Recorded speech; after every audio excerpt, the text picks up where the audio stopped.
வணக்கம் விருச்சிக ராசி அன்பர்களே. சித்திரை மாத பலன் எப்படி இருக்குன்னு சொல்லி நம்ம பார்க்கலாம். அதாவது ராசிக்கு 6ஆம் இடத்தில் சஞ்சரிக்கக்கூடிய சூரியனும் சுக்கிரனும் உங்களுக்கு இந்த வருஷம் இந்த மாதம் வருமானம் குறை இருக்காது.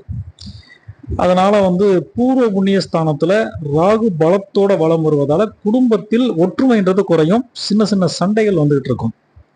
திருமண முயற்சி எடுத்துட்டு இருந்தீங்கன்னா அதுல தடங்கள், தாமதங்கள், குழப்பம் இதெல்லாம் இருக்கும். உத்தரஸ்தானத்தில் சனி பகவானும் செவ்வாயும் இணைஞ்சிருக்கிறதுனால குழந்தைகளின் உடல் நலனில் கவனமாக இருப்பது நல்லது. அஷ்டமஸ்தானத்தில் குரு பகவான் இருக்கிறதால உத்தியோகம் காரணமாக வேறு காரணங்களுக்கோ கணவன் மனைவி இடையே தற்காலிகமாக ஒரு பிரிவு ஏற்படும். அதாவது வெளியூருக்கு போக வேண்டிய ஒரு சூழ்நிலை வருவதற்கான சான்ஸ் இருக்கு. அஷ்டமஸ்தானத்துல குருவும் ஜீவனஸ்தானத்தில் கேதுவும் சஞ்சரிப்பதால் வேலையில் நீங்க வேலை செய்யற இடத்துல மேலதிகாரிகளுடன் சற்று எச்சரிக்கையாக இருப்பது நல்லது. ஏன்னா ஒரு சின்ன சின்ன விஷயங்களுக்கு கூட அவங்க ஏதோ குறைகள் சொல்வது போல இருக்கும். அதனால நீங்க வேலையில மேலதிகாரியோ அல்லது உங்களுடன் வேலை செய்யறவங்ககிட்டயோ தேவையற்ற வாக்குவாதமோ கோபப்படுவதோ இதெல்லாம் தவிர்ப்பது நல்லது. அப்படி இல்லைன்னா அது சின்னதா இருக்கிற விஷயம் கூட ஒரு பெரிய இஷ்யூல போய் விட்டுரும். அதே போல பிஸ்னஸ் அப்படின்னாலும் இந்த மாசம் சேல்ஸ் ப்ராஃபிட் கொஞ்சம் ஸ்மாலாக தான் இருக்கும். அந்த அளவுக்கு ஒன்றும் நல்ல விதமாக இருப்பதற்கான வாய்ப்புகள் குறைவாக தான் கிரக நிலைகள் காட்டுது. அதுபோல் காம்படிஷன் அதிகமாக இருக்கும்.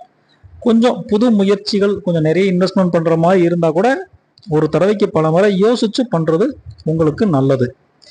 இப்போ விவசாயத்துறை அப்படின்னு எடுத்துக்கிட்டீங்க அப்படின்னா சூரியன் மற்றும் செவ்வாய் சுப பலத்தில் இருக்கிறதுனால நல்ல விளைச்சல் இருக்கும். அது மூலியமா வருமானம் இருக்கும். இப்போ பெண்மணிகள் அப்படின்னு வீட்டு ஹவுஸ் ஒய்ஃப்ஸ் எடுத்துக்கிட்டீங்க அப்படின்னா சுக்கிரன் செவ்வாய் சாதகமாக இருப்பதால் பெண்கள் உடல் ஆரோக்கியத்தில் கொஞ்சம் கவனம் செலுத்துங்க.